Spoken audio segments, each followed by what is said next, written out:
going to take care of that? I'll take care of the mic. Okay, thank you. I do not have a what? Hello, can you hear me? Welcome, everyone. Thank you for sticking around for our talkback session. And as many of you know, this is a time where we dive more deeply with our proclaimer, who this week is our very own Pastor Ben.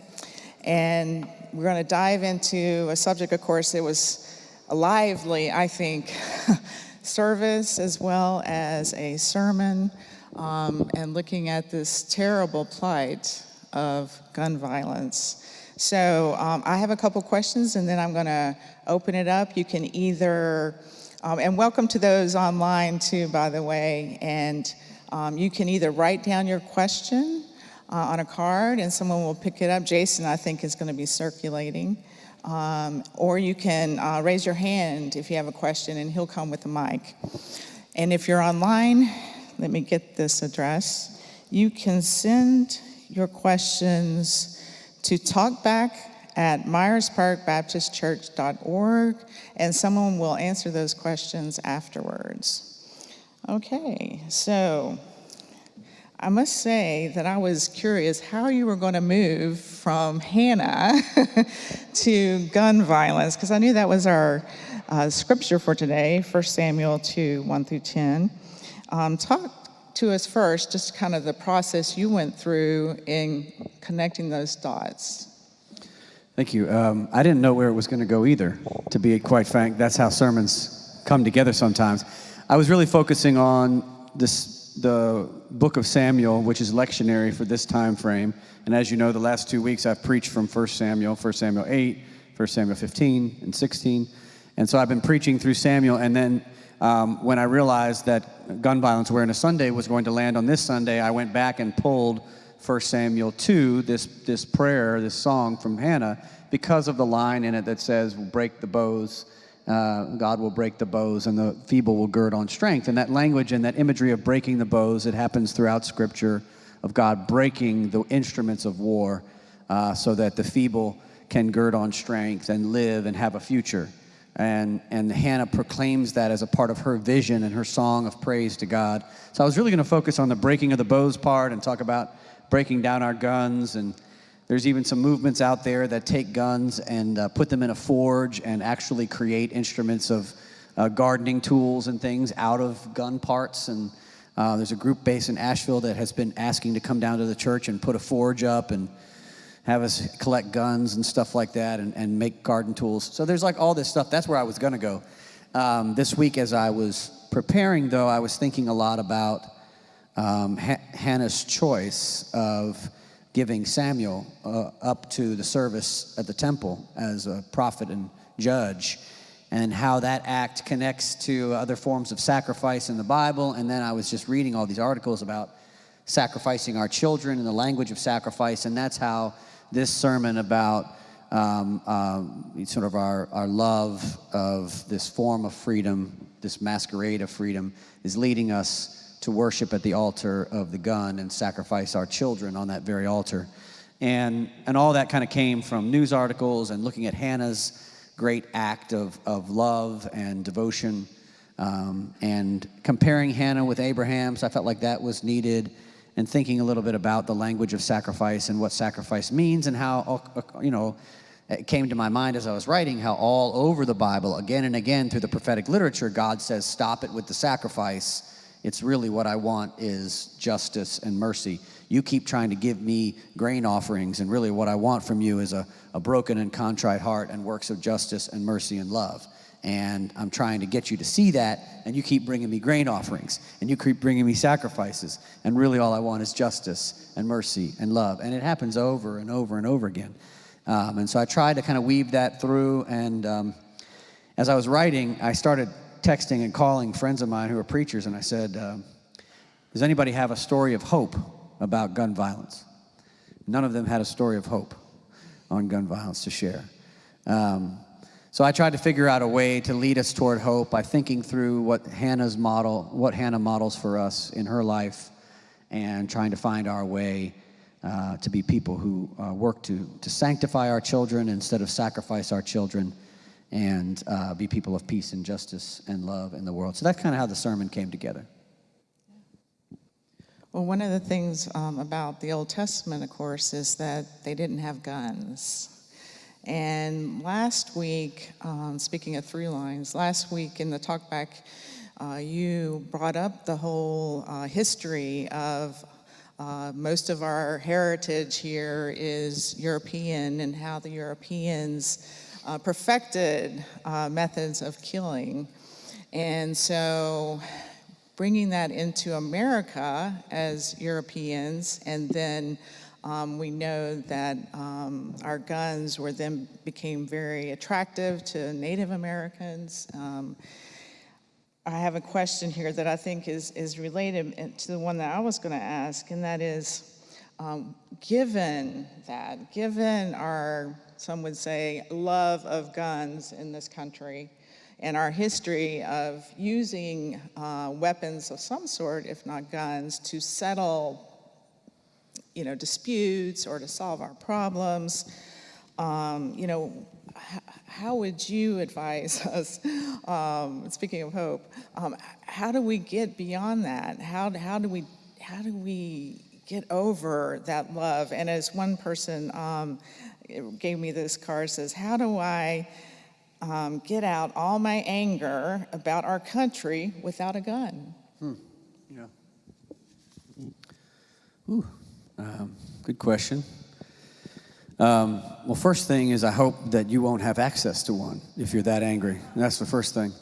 And I think limiting access is part of the key issue here. We need to limit access, particularly for folks with mental health histories, and so there's a lot of, as was mentioned to us by our speakers from Moms Demand Action this morning, there are a lot of laws and legislations that we can support that will limit access and create further gun control measures, even that are before banning assault weapons, which I think is what's really needed. But every little measure that we can, it makes it harder for someone who is very aggrieved to grab a gun and take it out on a large group of people or even a small group of people is good. Everything we can possibly do to support that is really important. So that would be what I would say to that. I hope we can limit access to the person who's very angry about our country.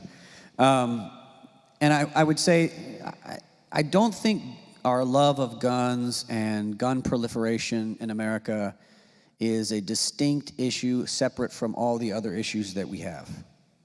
And I think when we think about it distinctly, it makes it very challenging for us to understand why we love guns so much, right? And the two of the reasons, obviously, I could go on and on about greed. That's part of why we love guns, right? Weapons manufacturers are making them. And I can kind of walk the story here. Part of the reason we have military-grade weapons on our street is that America has the largest defense budget in the world, greater than the total sum of the defense spending of the other 8 largest countries in the world.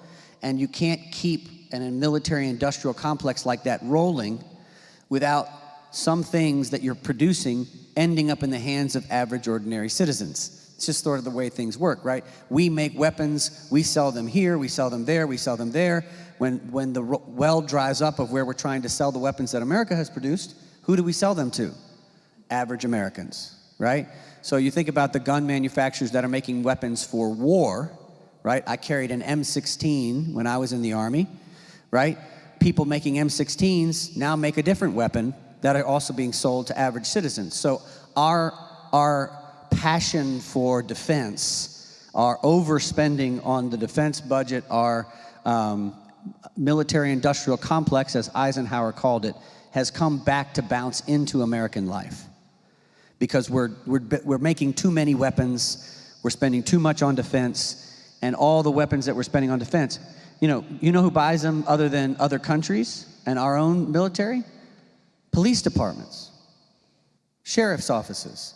And then who also buys them is gun manufacturers and other folks that can sell them to the average citizen, right? So these military-grade weapons that are being used for war and defense all the time have now gotten into the hands of everyday citizens. That has to do with our love of warfare and defense. So that's at the heart of that part of it, right? The style of weapons.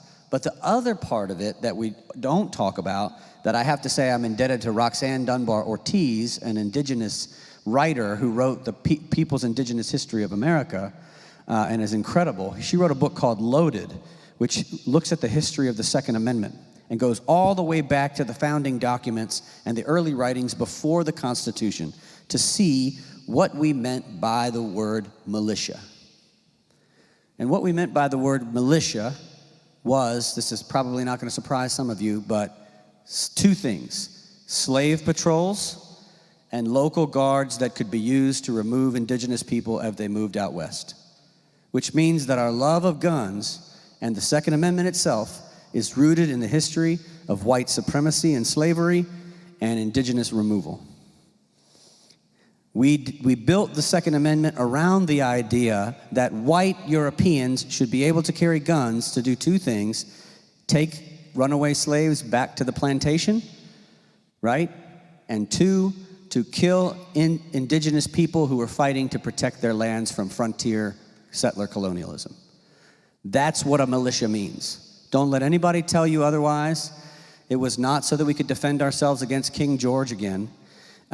It was to protect these two voluntary military groups that existed in every town in America at the time, to catch runaway slaves and to remove indigenous people. That means that the history of guns is rooted to the two most original American sins, right? Slavery and indigenous genocide, which is why people say you can pry it from my cold dead hand. Because when you pry that from my cold dead hand, you are prying from it white supremacy and settler colonialism, and I will not let you pry those from my cold dead hands. That is what is behind our love of guns and the Second Amendment. Now, what you will hear today, you will not hear any of this in the rhetoric around what it means to support the Second Amendment. You will just not hear this history. Well, because it's too ugly, right? And it's too far removed from the average citizen who is carrying a gun, right? We have a mythology around the settlers needing to have a gun to hunt and forage, and the Daniel Boones and the Davy Crockett's and all the mythologies around the frontier life and the need for a gun. But that is not actually where our constitutional right comes from. And we have to remember that it is not about making sure we have A, weapons to fight King George, or B, to hunt, but really about protecting white Europeans' right to own slaves, and B, right to lands that were once owned by indigenous people. That's why you arm people, right? And so that means that we will not be able to address our love of guns and gun proliferation in this country until we also address the evil of white supremacy and settler colonialism. And so that is why it's such a profoundly difficult issue. Because every time someone is making an argument for their right to a gun, they are also making an argument rooted in those two histories, which are our two most deeply difficult historical issues that go back to the founding of this country that we have not overcome or even wrestled with as a nation to this point. So that's why it's so hard. When someone says, I have a right to this, this is what it means to be an American, this is what it means to be free, they are recalling that history, that story, which is the American story. It is the primary American story, and it is a very difficult story, but one we don't even need to talk about to remember that feeling when someone says, this is what it means to be free. That's what they mean, even if they don't know it. And that's why it's going to be so hard. We have so much more than just guns at the heart of this issue. Well, and I'll add that back then, militias, they had to store their guns together. They didn't have an individual right to have their gun at home. They stored them. It also you could only load one round at a time. Well, that too. Now you have semi-automatic magazines with 40, 50 rounds in them. So that's very different. And so I do have a question from the audience that turns this to the individual. And that is, how did anyone ever decide killing each other could solve problems? Why is war still happening? And of course, I don't know if this person was thinking of Gaza, but that's what came to my mind. Why do we still think that killing each other can solve problems? Whew, Great question. I think this is a deeply philosophical question that theologians and philosophers and others have tried to answer in many different ways throughout the history of humanity. You could see it in the Bible. The Bible is a philosophical and theological document trying to describe what's wrong with humanity and also what's right with humanity. And one of those stories is, of course, the killing of Cain and Abel, the story, right? And that story is not just about two individuals, a brother killing a brother, but it's a metaphor for violence between all human beings. And what does it say at the story? That Abel's blood cried out from the ground. You know, this is the first murder in the Bible, and it was between brothers. Sort of almost saying every murder between human beings is a murder between brothers or sisters or siblings. You know, we all share this common humanity. So the Bible's trying to say it's there at the heart of humanity, this propensity for violence. And so the question you have to ask then is, what is required to create a community where violence is not the answer? Where people are formed in such a way that they do not turn toward violence, which is the natural answer, according to the Bible, for disputes between brothers and siblings, but instead turn toward peace and reconciliation, or just argument, honest disagreement, instead of violence. I think there is, it's incumbent upon communities, churches, neighborhoods, societies to think through this. It could happen in your own neighborhood too. It could happen at a barbecue. It could happen, it's happening all over Charlotte where there are shootings taking place all the time, right? The murder rate is high in Charlotte right now. People are taking guns into their hands to end a dispute. Maybe they've been aggrieved, maybe they've been disrespected. How do we get to that point? Well, the first thing is, if you could just make sure they don't have lethal tools to utilize that can kill someone instantly and effectively, right? Instead, maybe, I don't know, just something less than that, right? I mean, I know it's, you know, back in the days, I know I'm not like pining for the glory days when we could duel, you know, like with swords. That's not good either. But I'm just saying, like, when you take a gun in your hand, the consequences are almost always deadly. They're not just, you know, paralysis or dismemberment, or it's usually always death because of how violent those tools are. So we have to try to figure out how to cultivate communities where children are being trained up in peace. People are being trained in conflict resolution techniques and tools. People are being trained on reconciliation, peacemaking, disagreement practices, ways to work through disagreement to get to a decision that's collective for the common good. I will say, as my sermon points out, I think, to this question, I don't think the rampant laissez-faire libertarianism that we have in this country that maximizes everyone's right to do what is right in their own eyes and calls it freedom is helping us. And I think we have to address that root issue of extreme individualism before we can get to this idea that people will not choose violence. If you think you're alone on an island and that you matter more than everybody else in your community, why not choose violence? But if you realize that you are in an intricate web of human beings and you're dependent upon each other for survival, and you need each other, and you need to prioritize the common good above your own sometimes, we're not teaching that. What are we teaching our children in school? Get yours as fast as possible. Get everything you can, care about no one else, right?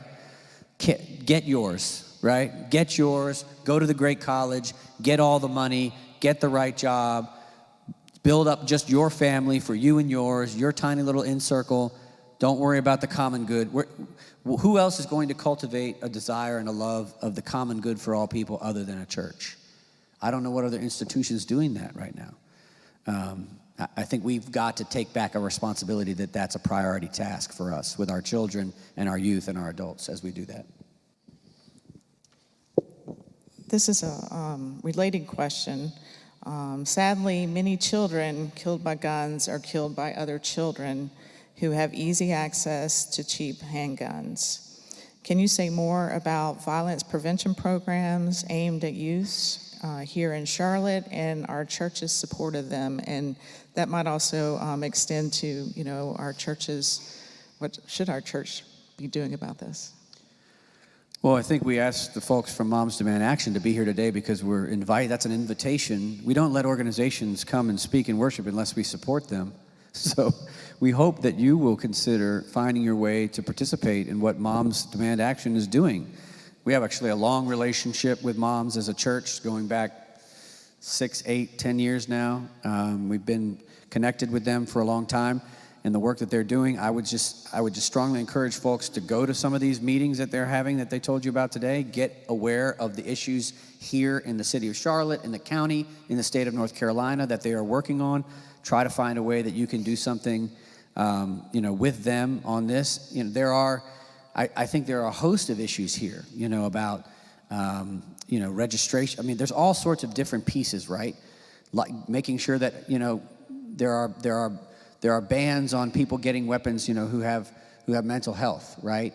Or who have committed certain kinds of crimes. NRA and SSF, they don't support any of that. Things about registering guns and all that, they don't support any of that, right? All sorts of different kinds of laws and issues that are put to just try to limit the violence, to bring it down, to have less casualties. The NRA, the NSSF, the gun manufacturers, and many of the banks don't support any of that. And so getting involved with Moms or every town, or whoever you want that's doing work on this, gives you a chance to figure out what's going on, what's the lay of the land, what are the issues that are facing us, what are the laws coming up that we can influence with our vote, with our petitions, with our money, and how can we make a change that's going to make an impact. As a church, we can't give money to every organization that exists in the city that's doing good work. But what we can do is bring forward organizations who we believe are doing great work and give you the opportunity as average citizens and congregants to find your way into the work that's already going on. This is how we've always done it. Sometimes we've even built those organizations here, like RAIN and Friendship Trays and others that started out of the church. If you go to the RAIN breakfast now, it doesn't matter what Myers Park gives RAIN breakfast. There's 50 members of our church at the RAIN breakfast every December, right? Who cares what Myers Park gives? Our members give 500 times more than we could ever give. And that's because of our work of bringing RAIN out of this church and constantly keeping the issue of HIV and AIDS before the congregation. So that's kind of what we're trying to do with all these issues. That's what Mojo is trying to work on with us, with environmental justice and educational justice. Keep the issues before you so you will find your way into the work.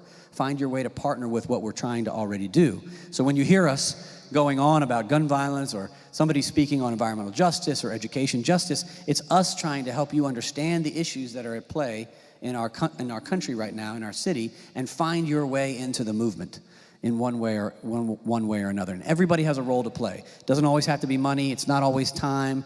It can be many different ways to play a role in this. So that's kind of how we're approaching this.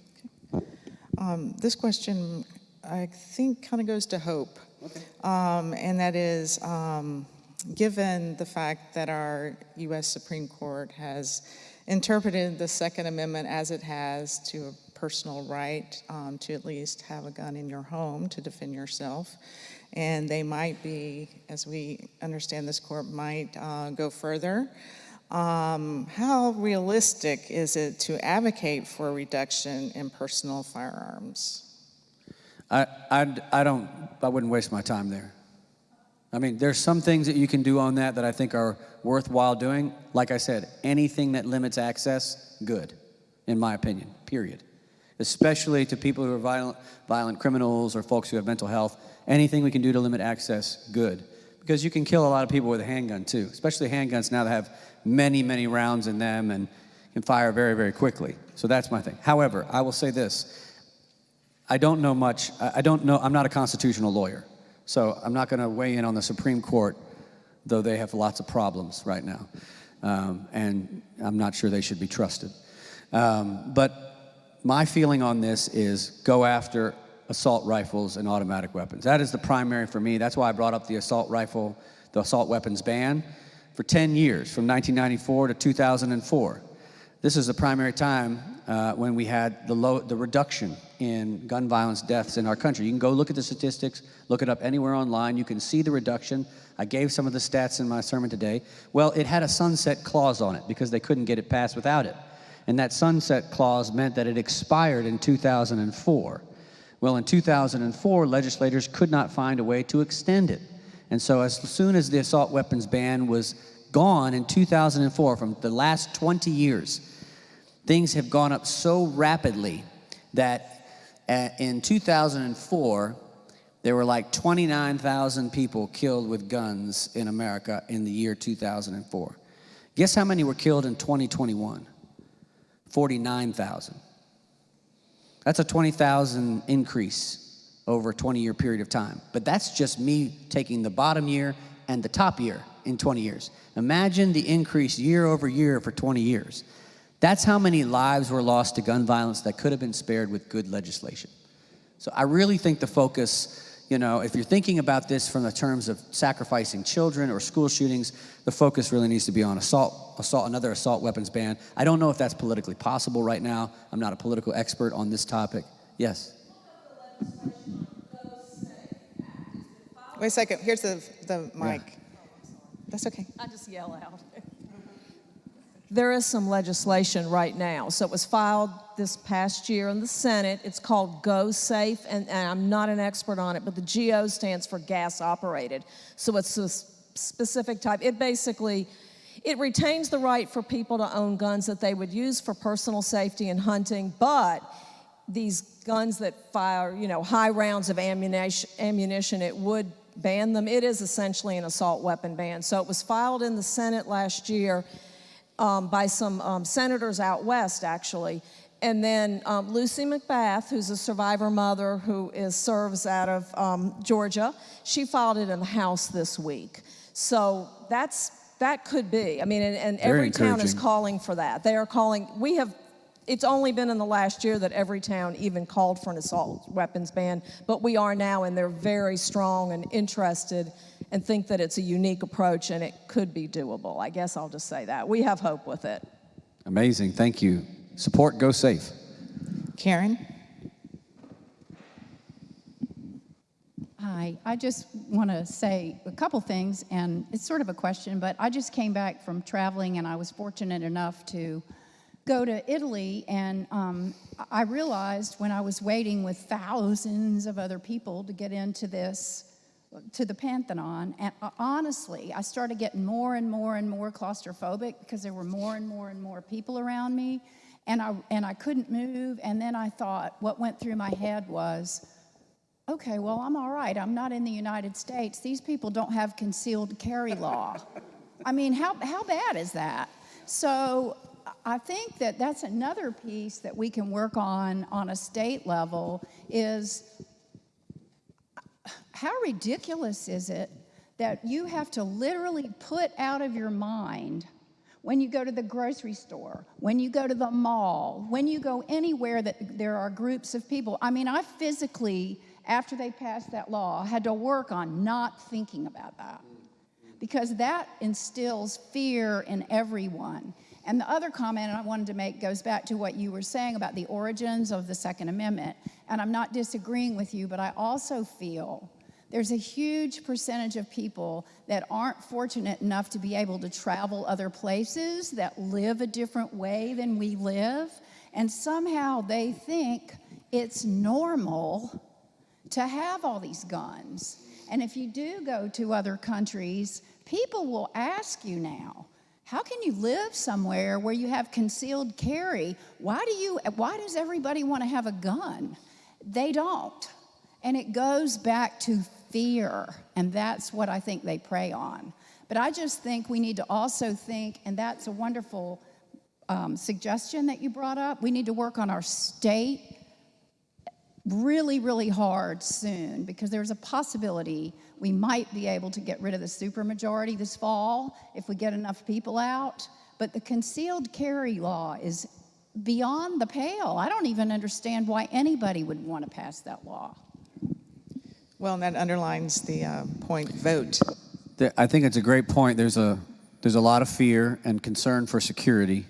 I don't think we're going to have time for any more. We're going to finish up here, but because we're running late. But there's a concern for security that creates fear. A lot of that fear, unfortunately, unrelated to guns, is manufactured for us. It's manufactured fear, teaching us to fear our neighbors for reasons that are unreasonable.